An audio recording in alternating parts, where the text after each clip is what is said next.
British Columbia announced that the U.S. government has paused negotiations on the expansive Columbia River Treaty, saying the current administration is reviewing its international engagements. There are millions of gallons of water pouring down from the north with the snow caps in Canada and all pouring down. And they have essentially a very large engagements.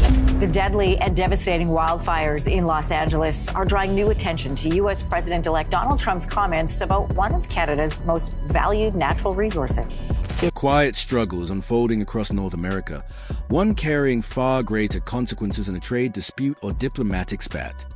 The fault line runs not through politics or borders, but through rivers, lakes, and the unseen currents beneath the soil. The issue is water. What began as a simple concern over resources has grown into a potential flashpoint between two of the world's closest allies. The United States and Canada now stand at the edge of debate that could redefine their relationship, their economies, and even their sovereignty that began when President Donald Trump drew public attention to an idea rarely discussed in modern politics: the possibility of tapping into Canada's enormous reserves of fresh water. He argued that states such as Arizona, Nevada, and California were heading toward a crisis that could no longer be solved through conservation or technology alone. The solution, he suggested, might lie to the north, where Canada's lakes and rivers hold an unmatched abundance of fresh water. His word did not sound like a direct threat, but they carried a distinct undertone, one suggesting that the world's richest superpower might one day depend on its neighbor to survive a drying future. Canada's response was swift and firm. Ottawa made it unmistakably clear that its waters would remain within its borders. Prime Minister Carney delivered the message in calm but unyielding terms, declaring that Canada's water is not a tradable commodity but a public trust, part of a nation's identity and environment, not a resource to be bargained away. His statement closed the door on any immediate talks and ignited a wider debate about sovereignty in an age defined by environmental scarcity. To understand the finality of that response, one must grasp what water represents to Canada. The country holds nearly 1/5 of the planet's fresh water. Its geography is carved by ancient glacier and shaped by rivers that flow from mountains to inland seas. Water is deeply tied to Canada's national identity. It sustains its industries, communities, and wilderness. Many Canadians view their lakes and rivers as sacred, integral not just to their livelihoods but to their cultural and environmental fabric. For them, the question of exporting fresh water is not economic. It is moral. South of the border, the picture is far more desperate. The Colorado River, once mighty enough to carve canyons through stone, now struggles to reach the sea. Lake Mead, one of America's largest reservoirs, has fallen to historic lows, exposing cracked ground where marinas once floated. Across California, farmers face impossible choices between planting crops or conserving water. Cities like Phoenix and Las Vegas are racing to secure new supplies, spending billions on recycling systems and desalination plants. Yet even these efforts cannot match the pace at which the West is drying out that landscape of scarcity. Trump's ideas seem to many Americans like common sense. Why not share what nature had provided in abundance elsewhere? In Canada, however, his words struck a nerve. They awakened deep-seated fears about how economic power can overshadow sovereignty. Many saw his remarks as the start of a slippery slope, one where water exports might begin as partnership but end as dependence. The tension grew not from Trump's tone, but from what his idea implied, that the survival of millions of Americans could one day rely on another nation's natural reserves. That prospect raised questions of control, ethics, and national security. Carney's response reflected those concerns. Speaking as both a leader and strategist, he warned that once a country begins treating water as an exportable product, it risks losing the authority to decide how that resource is used. Trade agreements, corporate interests, and international law could quickly erode domestic control. He described water as a foundation of sovereignty, the essential element that ensures a nation can provide for its own people before serving others. Selling it, he argued, would be like selling a part of the country's future. Carney's warning extended beyond politics to environmental reality. Canada's ecosystems are already strained by rising temperatures, melting glacier, and shifting rainfall. Diverting fresh water southward could devastate fragile habitats, threaten fish populations, and upset the delicate balance of entire watersheds. Such damage, once done, might be irreversible. In his view, the short-term profit from water exports will be outweighed by long-term ecological loss. But his message also reached beyond Canada's borders. Carney cautioned that if water were ever to become a global commodity, the world would enter a dangerous new era, one where access to clean water would depend on wealth rather than geography.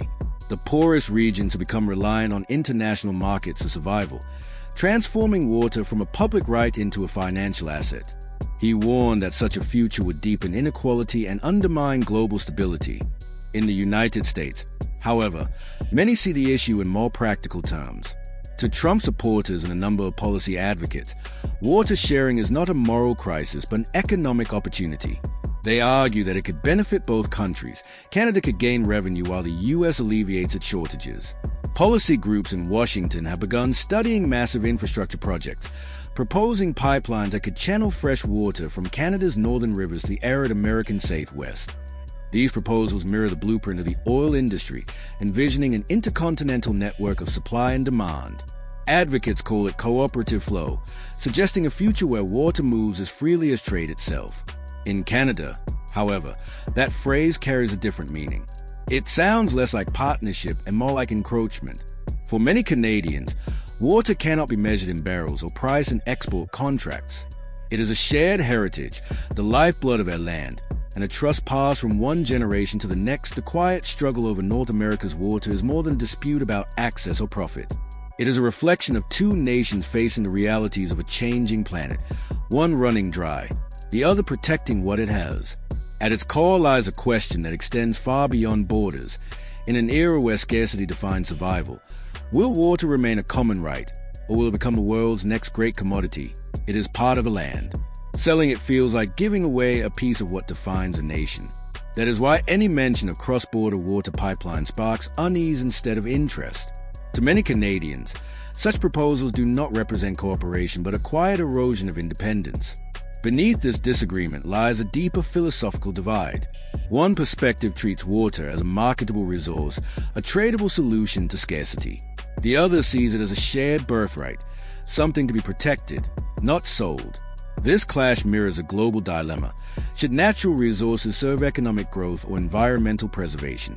Both the United States and Canada now face that question under the intensifying pressure of climate change. The American West offers a vivid illustration of what is at stake. Once fertile valleys are turning to dust, and reservoirs that powered entire cities now sit half empty.